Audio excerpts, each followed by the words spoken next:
портретом деда на парад Победы. Так называется патриотическая акция, которую к 9 мая проводит медиапортал Осетия ТВ. С каждым днем фронтовиков становится все меньше, но подвиг их вечен. Сохранить память о героях – именно для этого была придумана акция. Она проходит во многих городах России, а в этом году и в Северной Осетии. Для участия необходимо прислать фотографию родственника фронтовика на электронный адрес tv.osetia@gmail.com. В письме нужно указать полное имя ветерана и краткую информацию о нем. Специалисты редакции стилизуют снимки под военную тематику и вернут уже готовые портреты накануне Дня Победы. Фотографии будут размещены на сайте Осетия ТВ.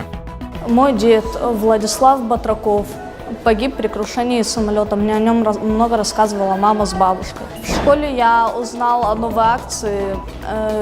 Я приду с портретом деда на парад Победы.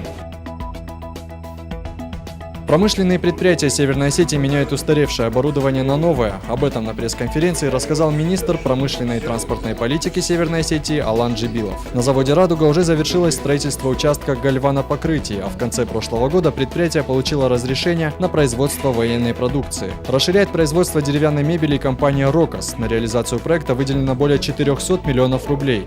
Алан Джибилов также рассказал о проекте «Доступная среда», в рамках которой в прошлом году министерство приобрело 5 автомобилей для инвалидов-колясочников. Теперь планируется купить 10 автобусов для работы на межмуниципальных маршрутах. Мало того, что купить, это очень просто, мы объявили тендер, все сделали по закону, приобрели транспорт, но в дальнейшем это уже большой труд будет возлагаться на администрацию местного самоуправления. Пожарные спасатели Северной Осетии отметили 365-летие образования пожарной охраны России. Именно в этот день, в 1649 году, наказ о градском благочинии положил начало государственным мерам по защите населения от огня. Таким образом, в 17 веке на Руси сложилась система противопожарной службы. Сегодня это МЧС России со всем современным оборудованием и мощным оснащением. Это тысячи человек, которые постоянно находятся в состоянии готовности. Программа торжественного собрания, приуроченного к знаменательной дате, была насыщенной и разнообразной. Во Владикавказе прошел массовый субботник. Сотрудники госучреждений и общественных организаций убирали зону отдыха в районе санатория «Осетия». Субботник прошел по инициативе администрации Владикавказа. С территории парковой зоны вывезли десятки пакетов с мусором и около 50 КАМАЗов с ветками старых деревьев.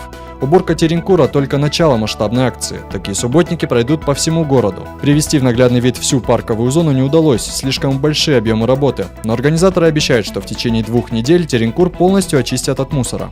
Официальное открытие этой парковой зоны запланировано к 230-летию Владикавказа.